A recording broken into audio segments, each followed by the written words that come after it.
Итак, всем добрый день. Меня зовут Анатолий, методист исторического парка.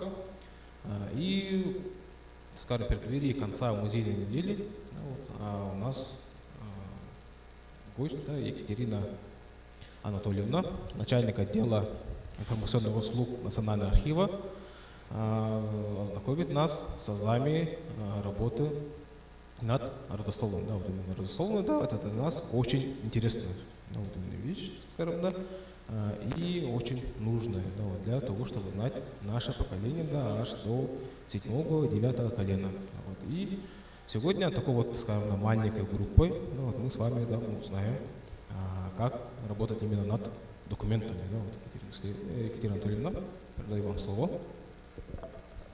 Спасибо. Так, добрый день. Значит, сегодня немножко поговорим, с чего начать, как работать над документами, что у нас есть в архиве, если вы хотите заниматься своей родословной. Для начала имеется примерный план. Это не обязательно, но можно его брать как средство к своим действиям. Значит, первое, что вы хотите заниматься своей родословной, вы поставили перед собой цель. Нужно понимать, что генеалогия – это вспомогательная историческая дисциплина, там есть свои законы, термины, примерные образцы исследований. Второе. Как вы это хотите вести у себя? Если раньше все, кто хотел заниматься родословной, вели тетрадки, записывали карточки, то сейчас, в век современных технологий, существуют компьютерные программы для составления родословных. Именно где можно собирать сведения о конкретном человеке, кто кому кем приходится, налаживать связи. В этих программах можно строить деревья. Они есть в онлайн-виде, есть их можно скачивать, есть там бесплатные версии, есть платные версии. В интернете можно посидеть, посмотреть, какие программы есть. Значит, следующий этап. Не обязательно сразу идти в архив. То есть вы вначале делаете опросы в среде своих родственников. Даже есть специальные, в интернете можно скачать анкеты для опроса родственников. То есть там вы узнаете, кто кого как зовут, кто кому кем приходится, как звали там жену там двоюродного дяди, где они жили, кто когда родился. Чем больше вы знаете изначально у себя в семье, тем легче вам начать. Потому что когда к нам в архив приходят люди, да, просто и некоторые говорят, я мимо шел, решил зайти. Ну, хорошо, конечно, да, но он тут начинает звонить. Как звали дедушку, в каком наследии он родился, как его жену звали, в каком году, это всем родственникам. Вот эту работу можно провести предварительно. Также посмотреть семейные архивы, что лежит на дальних антресолях, посмотреть семейные альбомы, то есть свидетельства о рождении, свидетельства о смерти, дипломы, удостоверения, всякие анкеты. Может, у кого-то вообще письма лежат там к дедушке, про которого вы вообще не знаете, а там дядя писал к дедушке письма. То есть там и адреса есть, и места в фотоальбомах, да? Фотоальбом дедушки, а там, например, общая фотография, коллектив, там, бухгалтерии, Холбаса, 1938 год. То есть вы уже знаете, что у вас дедушка, вот он, работал в Холбасе в 1938. То есть все зацепки, которые есть дома. Некоторые даже не представляют, что может у них дома лежать, что может помочь в поисках. Это вы тоже все находите и фиксируете. Можно в тетрадке записать, можно в программу занести. Следующий этап. Работа в библиотеке и интернете. Сейчас издается очень много литературы по истории наследов населенных пунктов, отдельных семей, отдельных родов. Есть в книгах по истории наследов, там из нашего архива печатаются целиком посемейные списки, материалы ревизских сказок со списками жителей наследов. Там есть и воспоминания, то есть собирают воспоминания жителей наследа о старых временах. Там, может, и про ваших предков написано. Там, кем гордится наш наслед. То есть книжки по истории наследа. Там же есть и история административно-территориального деления. Потому что за последние 100 лет было очень много изменений. Наследия упразднялись, объединялись, снова создавались, менялись названия. Сейчас, когда человека спросишь, там откуда ваш дедушка, называют деревню, например. А деревни сейчас, то есть населенный пункт, это вообще не название наслегов. Потом спрашиваешь, а какой наслег? Сразу думают, какой это наслег. Даже название наслега вспоминают с трудом иногда. А как это называлось еще 100 лет назад, вообще никто не представляет. Мы, конечно, консультируем, но желательно это можно заранее как-то узнать. На сайте, например, Национальной библиотеки, у них там есть отдельная рубрика «Литература по родословным».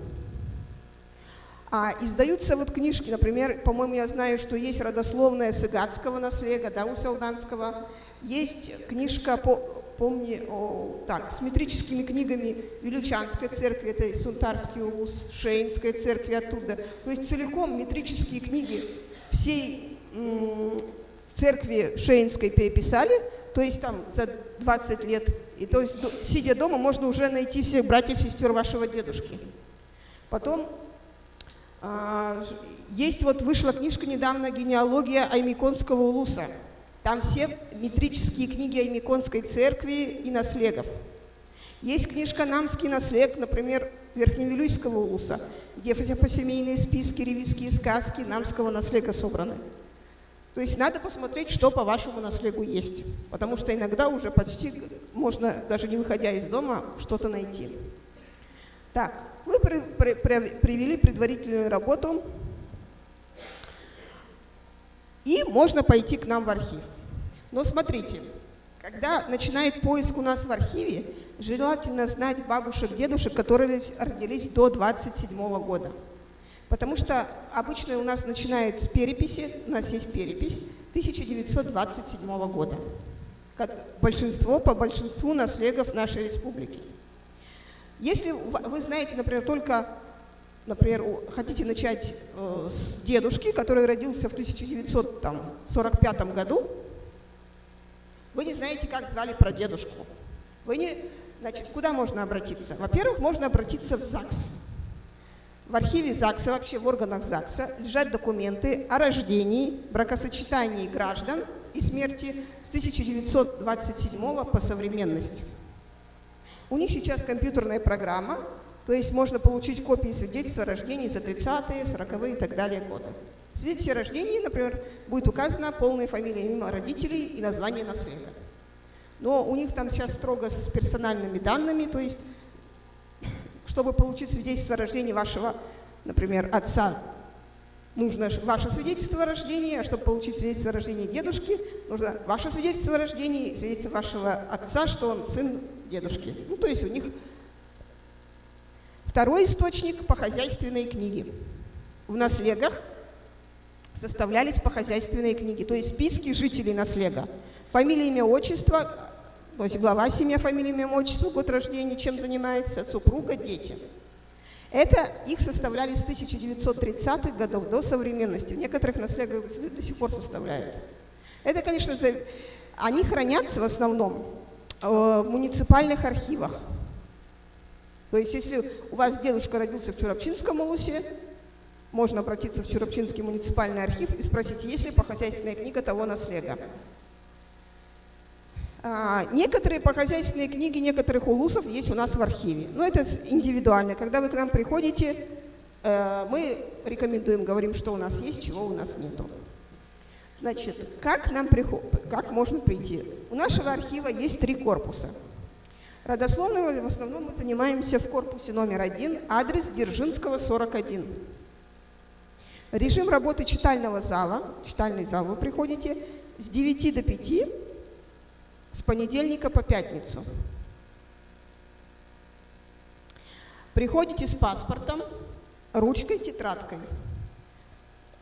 В архиве, конечно, ходите фиксировать, что вы посмотрели, что вы хотите посмотреть, и так далее. То, что есть в бумажном виде дела, вы их с ними работаете в читальном зале, заказываете их, в течение 2 рабочих дней получаете. Но в основном все документы по родословным, вот эти источники, там, метрические книги церквей, посемейные списки, материалы переписи сейчас у нас оцифрованы, доступны в программе, она у нас называется AIS-LR. Зарегистрироваться можно у нас на сайте. Там же у нас есть видеоролики, как заказывать дела. То есть можно дома сидеть, знакомиться, можно в читальном зале, у нас компьютеры стоят. Это бесплатно. Значит, работаете у нас в архиве. Значит, сразу предупреждаю. Как бы у нас компьютерная программа, там нельзя забить родословные семьи Слепцовых, и вам такого не получится. Это поисковая работа. Нужно смотреть дела и их листать. То, что они у нас есть в электронном виде, не значит, что как бы прям поиск проводится и списочек всех дедушек, бабушек составляется. Это вы работаете с документами сами, выстраиваете в хронологическом порядке. Значит, это занимает время. Значит, когда вы работаете, ну и результат вашей работы. Вообще, эта работа может вообще не кончаться, потому что у человека два дедушки, 2 бабушки, 4 прадедушки, 4 прабабушки, там 8 прапрадедушек, прапрабабушек. То есть, если по каждой родословной делать, это же работа на всю жизнь. Поэтому это можно начать и никак не закончить. Но это уже от вашего желания зависит. Результат какой? Что сейчас делают? Значит, распространяют среди родственников. Есть семейные альбомы, составляют. В электронном виде рассылают по всей стране. Печатают книги. Вот как я уже говорила, есть литература. Проводят семейные сехи родовые, там тоже всех собирают. То есть формы, как бы, результата вашей работы может быть очень много. Главное, когда к нам приходят в основном люди и говорят, я хочу найти предков и оставить своим детям, чтобы в семье это лежало. Чтобы мои дети знали, кто были их предки. Потому что когда я был молодой, мне было неинтересно, бабушек, дедушек я не слушал, забыл, кого как звали, и вот пришел к вам, чтобы оставить эту информацию детям, чтобы это в семье осталось. Там, в виде досье, программ, распечатанных текстов и так далее. Многое что можно делать. Так, генеалогия, как я уже говорила, это вспомогательная историческая дисциплина. Вот. Значит, древо, да? Когда обычно же говорят, родословное древо, все как бы дворяне, княжеские, королевские фамилии. У нас как бы в Якутии такого нет. У нас обычные люди. Значит, раньше оформляли в виде, и сейчас делают, чтобы на стенку повесить, красивая картинка в виде древа. Корни предки, ветки это потомки. Можно просто попроще так писали. Есть круговые схемы, то есть когда предок внутри, а потомки в виде лучиков солнца. Я видела, у нас в Якутии делали такие древа, они вообще два ватмана и вот в виде круга. Вот поколенная роспись, то есть это же схема в виде таблицы поколенной. Сейчас говорят, нужно знать предков до 7-го колена и так далее. Вот. Одно поколение, одно колено. Можно так расписывать.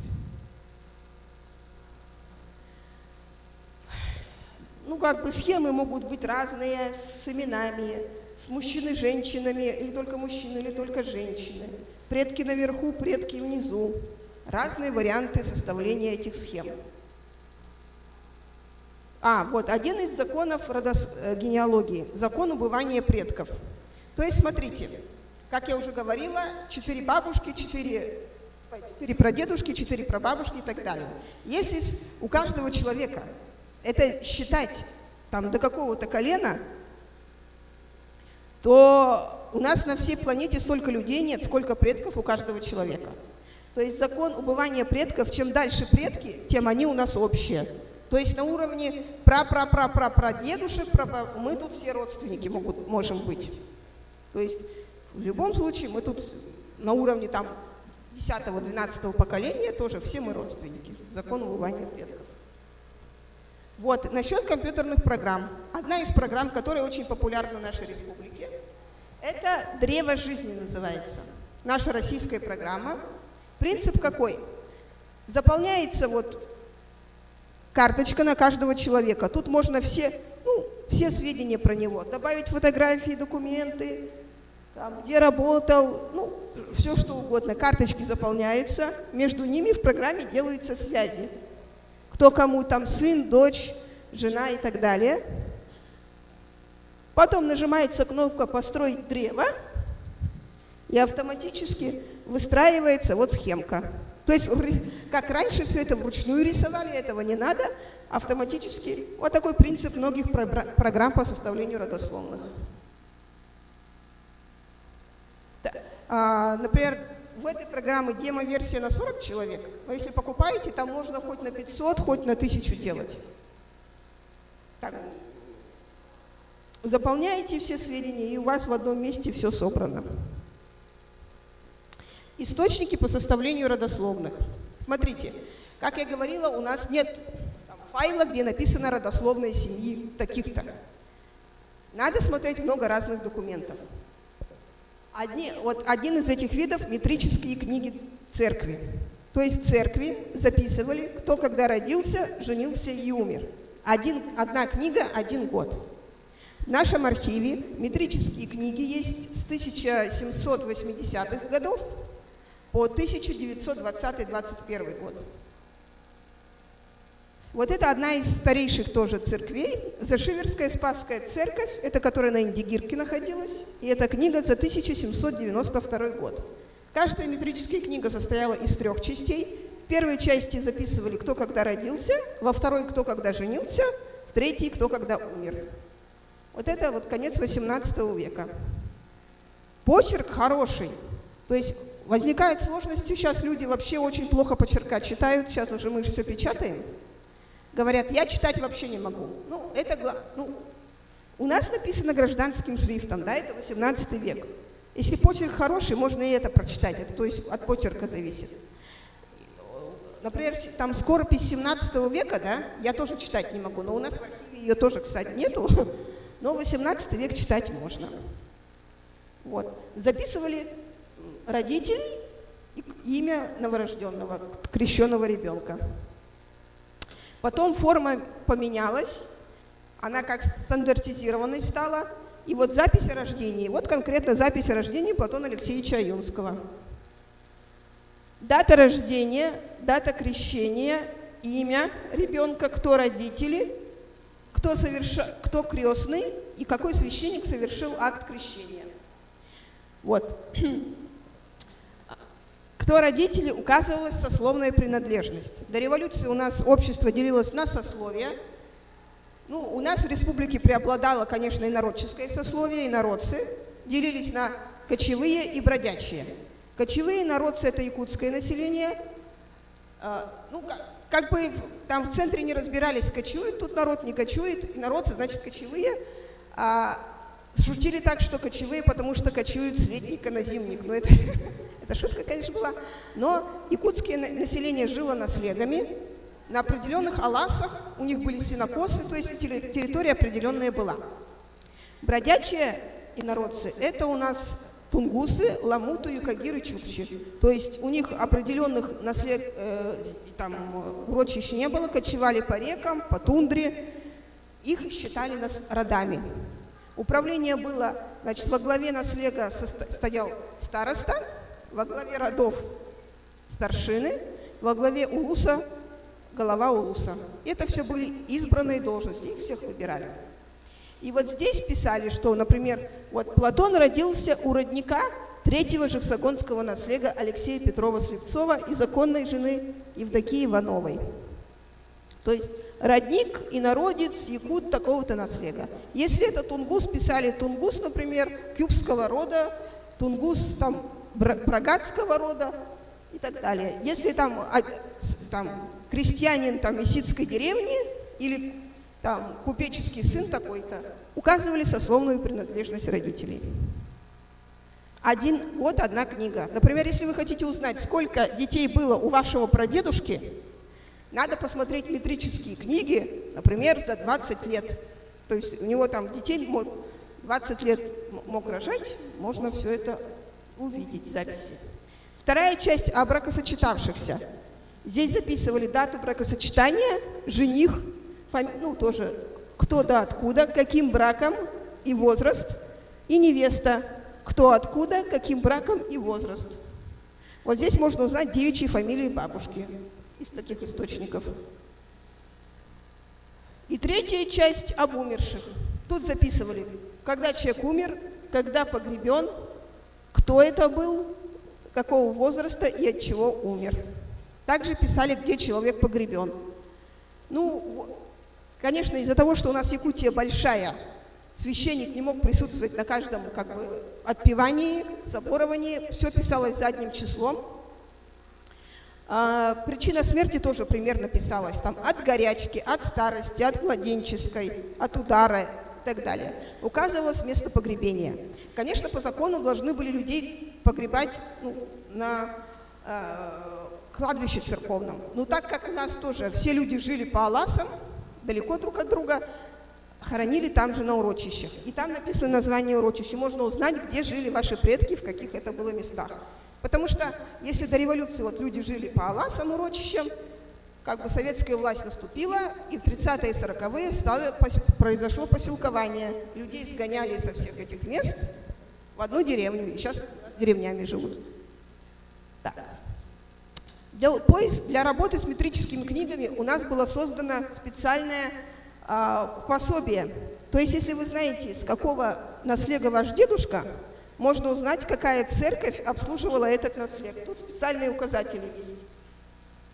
Но если наслег был большой, то его могло обслуживать несколько церквей. То есть это уже, в общем, можно определить, как метрические книги, какой церкви вам нужно смотреть. Так, еще один источник – это ревизские сказки. От слова «ревизия». Ревизия, то есть это, Петр I повелел их у нас в России проводить, чтобы узнать, сколько живет у нас народу для обложения налогами. Вот одна из самых старых ревизских сказок – это «Кангаласский улус». Это современный Мегино-Кангаласский и Хангаласский, 1795 год. Тут указывалась глава семьи, его жена, дети, указывался возраст по предыдущей ревизии и по нынешней ревизии. А в промежутке писали, кто умер, кто родился, кто куда уехал.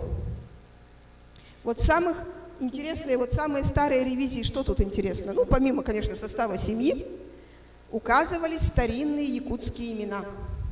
То есть, если у нас думается, что как русские пришли, сразу всех крестили. Такого не было. Массовое крещение якутского населения у нас было в конце 18-го, начале 19 века. Это конец 18 века. И здесь писали еще старые имена якутские, некрещенные, а потом уже, иногда, здесь не написано, но в других ревизских сказках написано, например, Жул Дагадуров, в крещении там Василий Петров. То есть указывались якутские православные имена, можно узнать. То есть фамилии-то какие брали у нас там? Поповы, Колодезниковы, Слепцовы, Эверстовы и так далее. Это у нас кто? Это у нас местные, в это время кто жил в Якутии, священники, чиновники, казаки. Под их фамилиями народ у нас и крестился. Эверстовы, Эверстовы. У нас был тут Эверст, отец с сыном чиновники, и под их фамилией крестились очень много людей. Там Слепцовы, тут сыны боярские, Слепцовы целая фамилия была. Под их фамилией тоже куча народу крестилась. Потом ревизские сказки, форму какую приобрели? С этой стороны писали мужчин, с этой стороны женщин, тоже писали возраст. Эти ревизские сказки писали для податного населения. То есть у нас это инородцы, крестьяне, мещане, купцы. Есть еще священники. Кто платил подати? Там, например, ревизских сказков казаков, чиновников, такого нету. Самая последняя ревизия в 1858 году проводилась. Что тут в самых последних? Смотрите, несмотря на то, что у нас народ крестился, но в жизни они использовали якутские имена старыми. То есть, продолжали называть. И в некоторых ревизских сказках писали тут православное имя, а здесь якутское имя. И это можно узнать, например, какие у вас были имена у предков. В Российской империи было проведено всего 10 ревизий. В Якутии проводилось с 3 по 10. У нас в архиве есть ревизские сказки почти,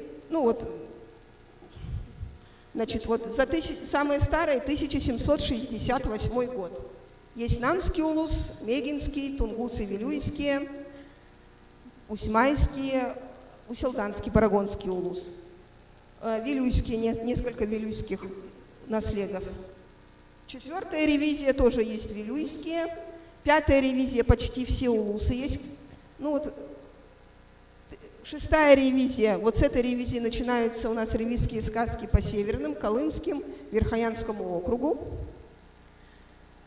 Эти ревизии тоже почти все есть, а здесь только северные. 8-я ревизия.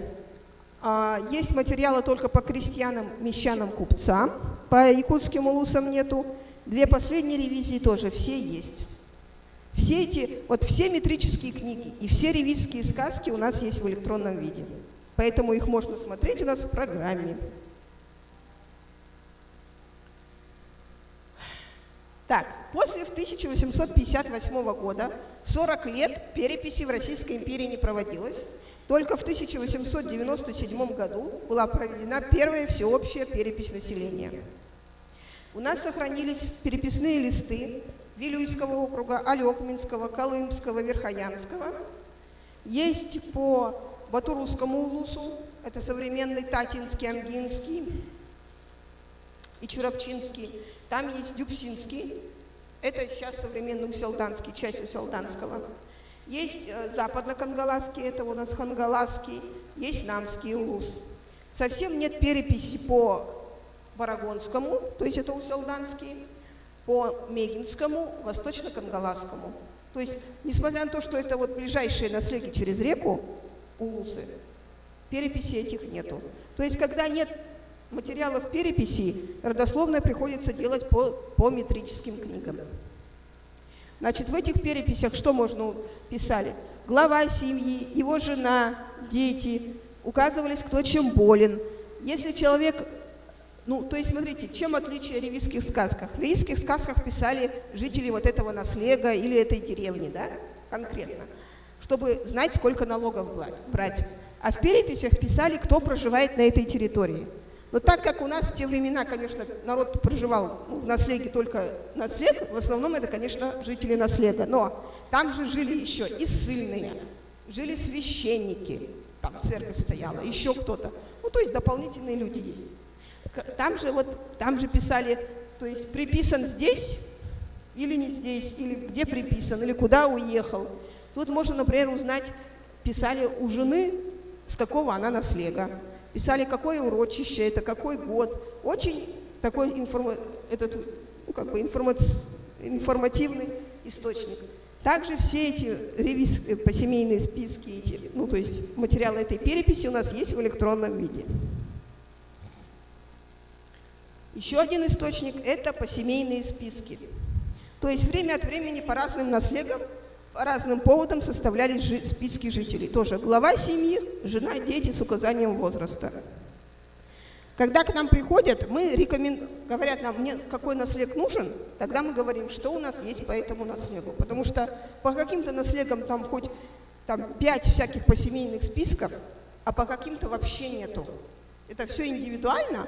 И мы рекомендуем. Вот это, например, семья Ксенофонтовых, да, откуда вышел наш известный этнограф Гаврил Васильевич. Кстати, название рода указывается. Следующая перепись – это перепись 1917 года, сельскохозяйственная. То есть здесь у нас в России был разгар революции,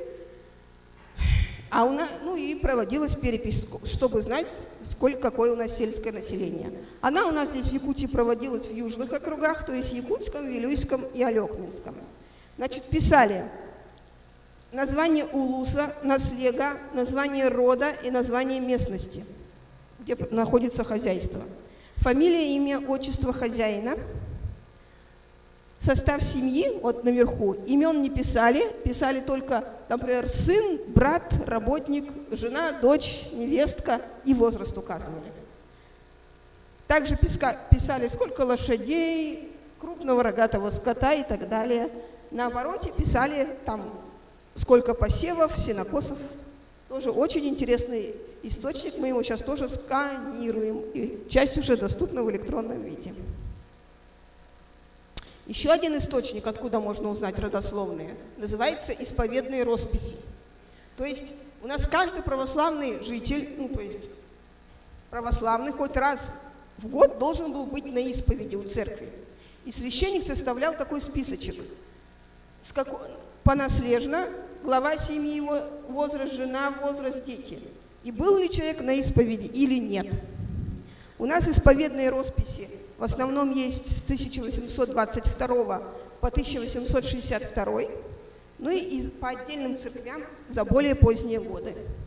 Этот источник менее надежен, чем ревизские сказки, потому что священники иногда как бы ленились, они переписывали эти исповедные росписи, там путаница есть в возрасте, именах, но тоже очень хороший источник. И последняя большая перепись, которая у нас есть, это вот перепись 1927-28 годов. Она у нас есть по южным округам. Здесь указывалось по каждому наследу отдельно глава семьи, возраст, жена, возраст, дети. Вот с этого обычно все начинают. Потому что когда приходят, ну тоже, я хочу про прадедушку узнать, а этих я вроде знаю, ну ладно, знаете. А когда начинаешь спрашивать, оказывается, только примерно все известно. Все, лучше начинать с того, кого вы точно знаете. Вот с этого начинаем. Ну вот примерно схема такая. Например, вот Колесов Гаврил Захарович, 25 лет. Перепись 27 года. Значит, он родился в 1902 году. Если взять метрическую книгу, так, это наш второй Нахарский, да, Нахарской церкви, например, за 1901, 2, 3 год, метрический церкви лучше брать плюс-минус 2-3 года, находим запись о рождении, там будет написано, что родился Гавриил, у инородца второго Нахарского наслега Захара Колесова, и отчество будет написано, и его жены. То есть уже узнали, как его родители зовут, например. А если есть у нас какой-то посемейный список второго Нахарского более ранний период, там можно уже про дедушку узнать. Потом можно узнать, там, когда поженились, по метрическим книгам. И потом уже вглубь до ревизской сказки. До ревизских сказок дойти, и там уже попроще, потому что они там как бы так сделаны, что можно проследить вот по 4 ревизским сказкам историю вплоть до середины XVIII века. Вот. Это по южным округам. По северным проводилась приполярная перепись в Колымском и Верхоянском округам. У нас есть эти похозяйственные карточки, но они у нас в бумажном виде. Это в читальном зале пока смотреть можно. Значит, где еще может лежать информация по родословным? Это разные послужные статейные списки до революции, если дореволюционный период брать. Ну, то есть у чиновников, там, у купцов писалось как бы послужной список, где служил, какие награды имел, и там отдельная графа была «Семейное положение», жена и дети указывались. А в советское время это у нас личный листок по учету кадров. То есть, смотрите, сейчас у нас очень много идет людей, которые хотят знать свою родословную, да, но они знают на уровне того, что, например, бабушка приехала в Якутск в 1938 году. И откуда приехала, мы не знаем. Но они по нашей программе посмотрели, оказывается, есть ее личное дело. В этом личном деле есть личный листок по учету кадров, а там написано фамилия, имя, отчество, год рождения, место рождения, образование, где человек работал. Если есть автобиография, там более подробно все это описано. То есть человек уже узнает, например, что бабушка приехала там, например, с Ленинградской области. Если хочет делать родословную, уже обращается в ленинградские архивы. А если, например, у нас узнает, что дедушка, все у меня в Якутске жили, я не знаю, откуда кто приехал. А тут написано, что, например, человек родился во втором Тылыминском наследии. Все, значит, надо смотреть документы Тылыминского наслега. Тоже этот источник. Но следует учитывать, что у нас в архиве лежат документы в основном республиканских предприятий и учреждений, а также партийные документы и комсомольские. Есть муниципальные архивы в каждом районе, также есть ведомственные архивы. Ведомственные архивы могут хранить документы по личному составу в течение 75 лет, если они не ликвидируются. 75 лет. Так, что еще? Есть ограничения на доступ к персональным данным. То есть сейчас у нас есть ограничения, если личное дело содержит личную тайну, семейную информацию о человеке, если с момента создания документа не прошло 75 лет, допускается сам человек по его доверенности или родственники при предъявлении документов, подтверждающих родство. То есть, например, если лежит личное дело вашего дедушки за 60-е годы как кандидата в члены КПСС, вы хотите посмотреть. Чтобы посмотреть дело, нужно копии свидетельства о рождении, что вы там сын своего отца или дочь своего отца, а он сын вот этого дедушки. И можно посмотреть личное дело и узнать.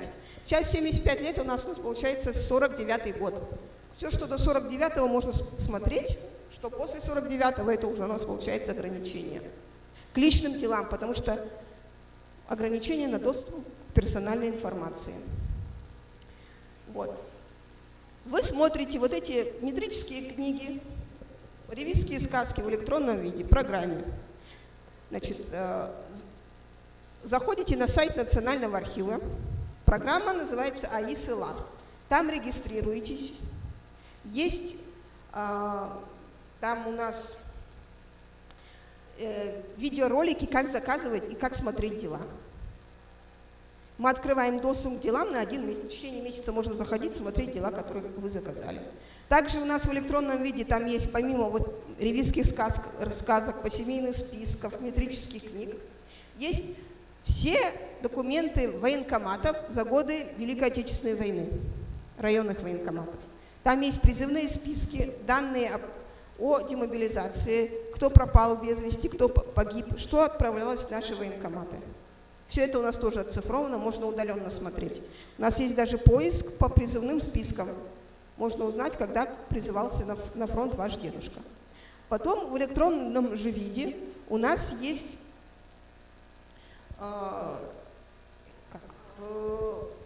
списки награжденных за труд в Великую Отечественную войну. Это сталинская медаль, в народе ее называют. В 1947 году вручалась.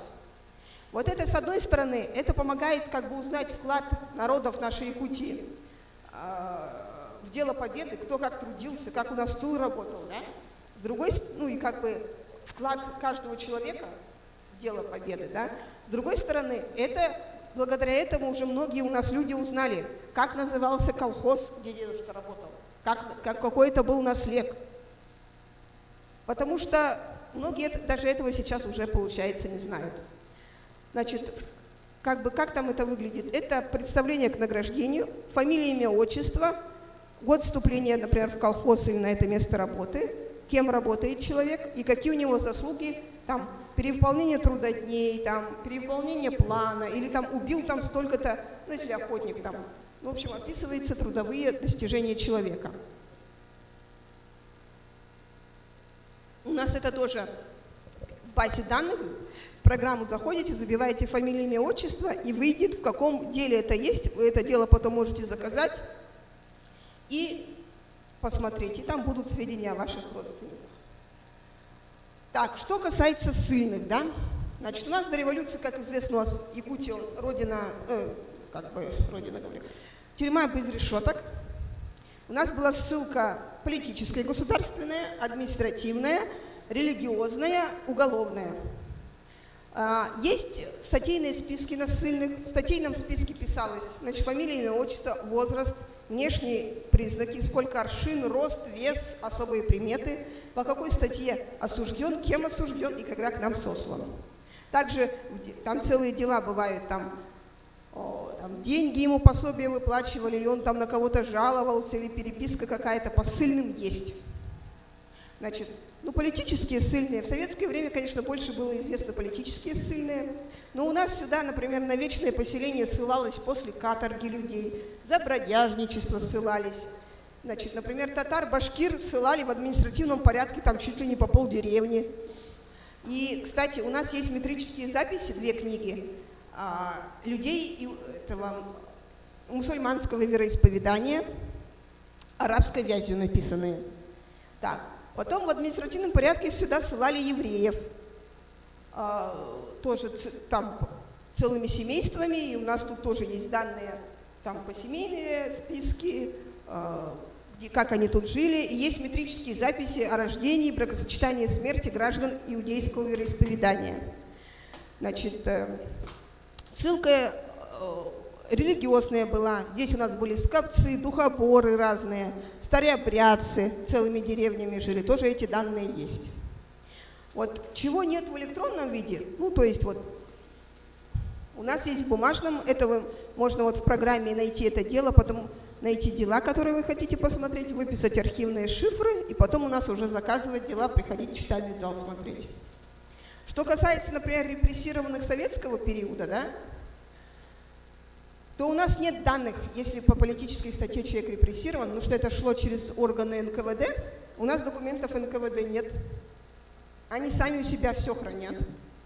МВД-то у нас тоже нет. То есть если у вас дедушка там был репрессирован, было дело, да, можно обратиться в архив ФСБ, предоставить документы, подтверждающие родство, и они дают ознакомиться с делом. Вот. Если человек отбывал наказание на территории Якутии, это можно обратиться в информационный центр МВД. Так, что еще бывает? Ну, какие у нас бывают особенности, да?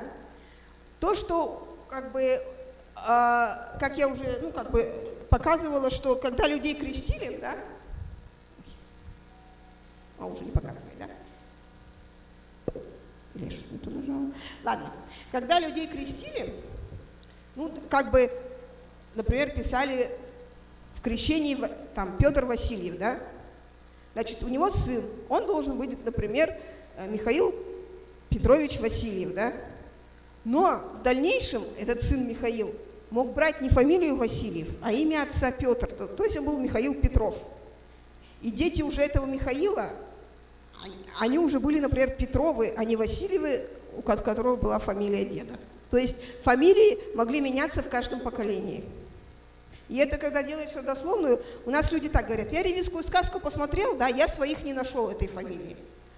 А потому что с этой фамилией она устаканилась у людей только, например, в 20-е, 30-е годы. То есть, а так, что священник спрашивал, как твоего деда звали, да, и он там в метрике мог писать, вспоминал, что деда, оказывается, звали Васильев, и в одной там был Михаил Петров Васильев, а в другой метрической книге просто Михаил Петров. По семейном списке он был, например, Михаил Петров Дагадуру вообще. То есть везде все по-разному.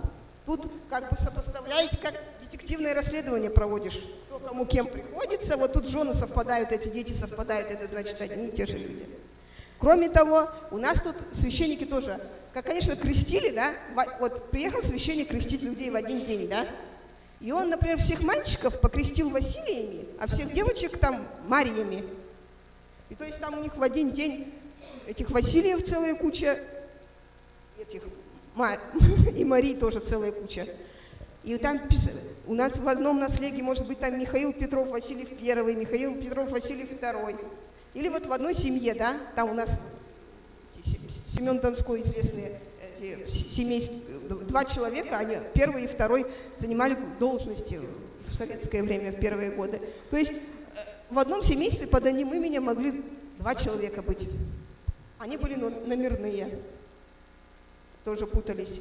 Еще у нас проблема в Якутии какая? Брали детей на воспитание, отдавали на воспитание, отдавали на усыновление. И когда, например, в этих посемейных списках, да, я вот, так, сейчас, например, покажу как. Ну вот тут тоже, вот, например, так, здесь лучше вот тут покажу, да? По семейном списке там вот сыновья, вот сын, сыновья, да, и написано воспитанный сын. Например, там воспитанный сын Степан, да, 10 лет. Вот откуда узнать, какие настоящие родители этого Степана? Потому что факт на воспитание нигде в документах не отражен. То есть если я даже вот это 1907 год, этому Степану 10 лет, да, если я возьму даже метрическую книгу, Так, это у нас что? Там Читаринской церкви за 1897 год. Вот там будет, например, рождение Степана, да? А может, там 3 Степана есть. Чей кто сын, не найдешь. И поэтому у нас, когда вот на ревизских сказках доходишь, как бы по семейным списках, иногда люди упираются, потому что написано «воспитанный сын». А кто он воспитанный, откуда он воспитанный, неизвестно. Но это если говорят, обычно усыновляли и брали на воспитание в одной семье, да, или в одном наследии. Ну ладно, можно посмотреть, там вдруг, правда, это племянник какой-нибудь или там сосед какой-нибудь, но иногда какие-то получается установить какие-то родственные связи. А иногда, как у нас очень много людей, знаете, приходят, вот, например, алекминские, да, приходят, говорят, нашу бабушку выменили на мешок зерна с Сунтарского улуса. Все. А откуда выменили, с какого Сунтарский улус большой, наследов там много. А иногда говорят, потом к ней приезжал вроде брат, вроде его Степаном звали, а вроде и не Степаном, а может, в общем, люди пытаются как бы выяснить, если это даже другой улус, вообще соседний, далекий. Потому что как бы детей обменивали, там далеко увозили, могли увозить. Всякие случаи бывали. Что еще у нас? Ну, почерк я уже говорила, это еще хорошие почерка. Так, а может у кого вопросы какие? Ага. Касательно первых переписей, когда тут условно делили на оседлых, кочевых и бродячих, а насколько, так скажем, грубо было это распределение? То есть, грубо говоря, ну вот он живет со всеми бродячими, значит он бродячий. То есть вдавались в подробности или не вдавались, просто массами всех выписывали, куда придется? Спрашивали же, были старосты головы, у них спрашивали, вот в вашем роду, наследие, кто проживает. Они, в смысле, кочевые, по наследам еще может быть путаница, да? Потому что там писали, например, есть документы, говорили, вот тот же намский наслед, например, Верхневилюйского улуса. Почему он намский? Потому что в конце 18 века там несколько этих семей из намского улуса переселилось в Верхневилюйский. По идее, там считались, вот сколько семей переселилось. Староста, голова, он знал, сколько у него людей примерно. И это, говорит, это наш наслед. А если это тунгусы, которые бродячие, там, конечно, сложнее, с одной стороны сложнее, потому что они, наверное, редко появлялись там, где собирались, но с другой стороны их было мало. И староста рода, он знал, сколько у него вообще народу. Конечно, вот в этих ревизских сказках потом их пересчитывали, то есть есть специальные там данные о дополнении, что пропущено там такой-то, это такая-то умер, а ему не 18, а ему уже 25, исправление в ревизских сказках есть. Но в целом-то люди знали, сколько у него в наследии человек. И у нас есть тоже документы бумажные, там, где писали, что вот как бы тот же намский наслед, что там переселились, или к нашему наследу присоединились столько-то семей там с Кангаласского улуса. Люди знали, кто у них давно живет, кто недавно приехал. Первые годы еще, может быть, вот 18 век, там, конечно, очень... У нас документов на эту тему мало, поэтому, может быть, там попроще было переходить из наслега в наслег, например, да? Но к концу 19 века это было уже вообще... То есть, чтобы перейти из сословия, то есть даже из наслега в наслег, нужно, чтобы с одного наслега была бумага, что они его отпускают, у него нет никаких долгов, а с второго наслега была бумага, что у них есть земля дополнительная, что они могут ему выделить эти покосы. И тогда может человек с одного наслега перейти в другой наслег. Также, например, из мещан в крестьяне, из инородцев в купцы. То есть, чтобы в купцы перейти, нужно было, чтобы наслед его отпустил, что у него там нет долгов, и чтобы у него был капитал, чтобы он перешел в гильдейские купцы. Это все должно быть документально зафиксировано. И эти документы вот в конец 19 века есть. А 18 век, там, может, было несколько попроще, но народ, по идее, знал, сколько у него.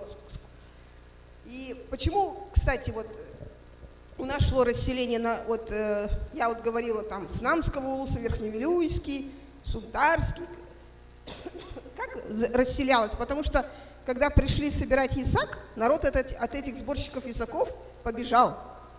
По Вилюю вот туда на запад, Верхоянский, Улус, туда, там, Верхоянский очень много говорят, как бы предки усялданские, люпсинские.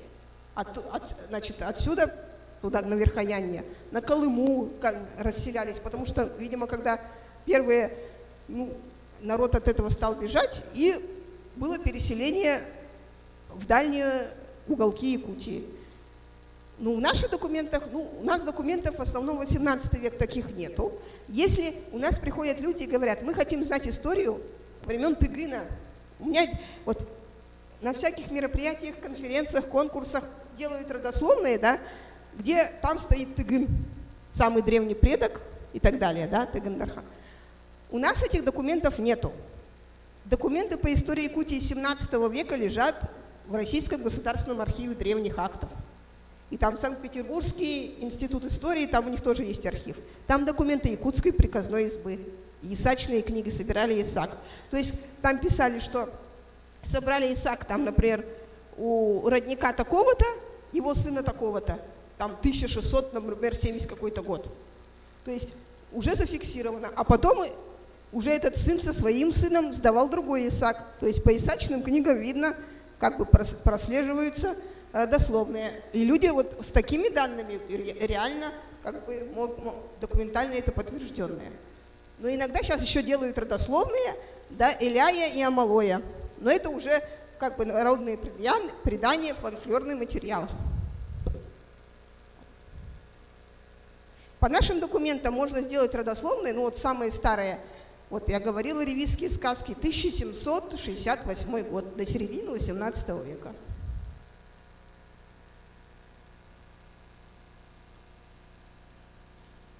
Значит, можете записать наш номер телефона, если будете звонить, узнавать, как работать в программе, мы консультируем. 43 95 52. Насчет платности. Значит, работать в программе, в читальном зале, заказывать, смотреть, выписывать дела – это все бесплатно. Копирование, фотографирование – это платно. Запросы по родословным мы сейчас новые вообще не берем, потому что мы даже со старыми, у нас был приостановлен прием, мы потому что не справляемся. У нас очень много тематических запросов. Вот тематические – даты основания учреждений, предприятий, сел, наследов. Биографии одного человека мы делаем. Дату рождения, подтверждение родства, состав семьи одного человека – это мы делаем. А сейчас родословные на 3-4 поколения мы не берем. Рекомендуем вот самостоятельный поиск, потому что вот для чего мы все это отсканировали, чтобы люди сами смотрели и чтобы документы были в сохранности. Потому что когда много людей как бы заказывают одни и те же дела, они приходят в плохое физическое состояние, замусоливаются, растрепаются и так далее. Чтобы историю эту нашу сохранить в нашей республике, мы это все отсканировали в бумажный и в электронный вид перевели. Поэтому, когда к нам приходят люди в возрасте и говорят, я компьютер, я вообще не знаю, что такое мышка, у меня телефон кнопочный, и вообще дайте мне бумажные дела, мы не даем. Мы говорим, учитесь, или пусть вам дети, внуки помогают, потому что только в электронном виде. Вот.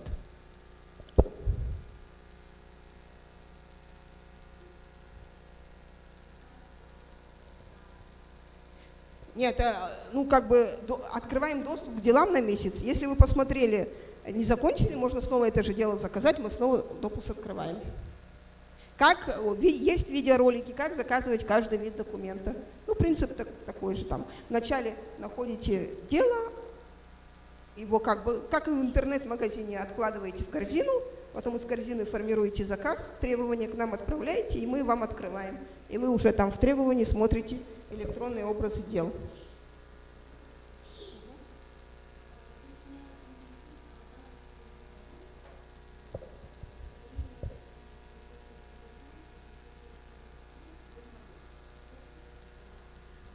Нету. Документов Алданского детдома у нас нет. Это, скорее всего, лежит в самом детдоме. Если не в нем, то в муниципальном архиве Алданского района. смотрите, принцип такой, да, мы храним документы республиканских учреждений и предприятий. Муниципальные архивы хранят документы муниципальных районных предприятий и учреждений, в основном вот после военного периода. То есть детдом же был районный, он свои документы должен сдавать в районный архив, если у себя он еще не хранит.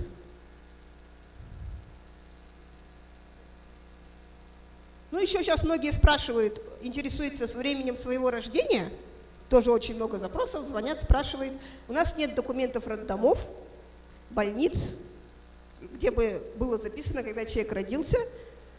Если журналы такие есть, они хранятся в самих роддомах, архивах больниц или муниципальных архивах. Но сразу скажу, у таких журналов маленький срок хранения, то есть там 10-15 лет.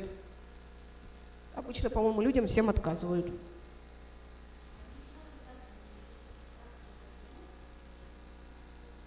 Ну, в ЗАГСе записывают только дату рождения, время-то не записывают. Ну, я не знаю, может, и не сохраняет, какая у них система.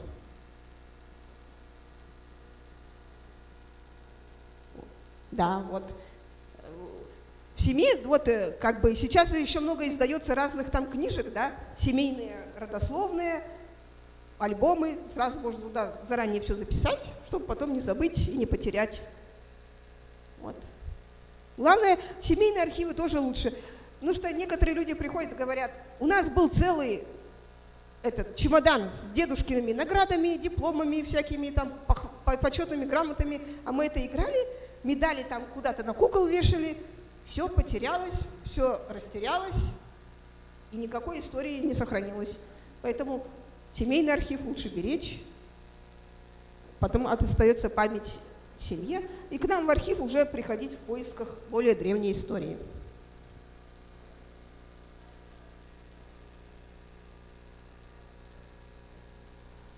Там покупаешь версию, там у них разные версии есть, там типа на один компьютер, на несколько компьютеров, на флешку, там разная цена, на сайт зайдете, там написано, по-моему, да.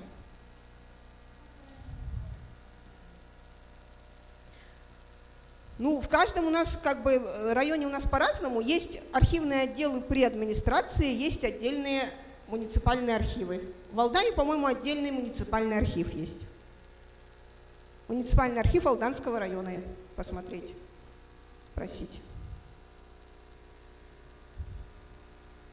Ну, в общем, спасибо за внимание. Желаю, если будете искать, желаю удачных поисков.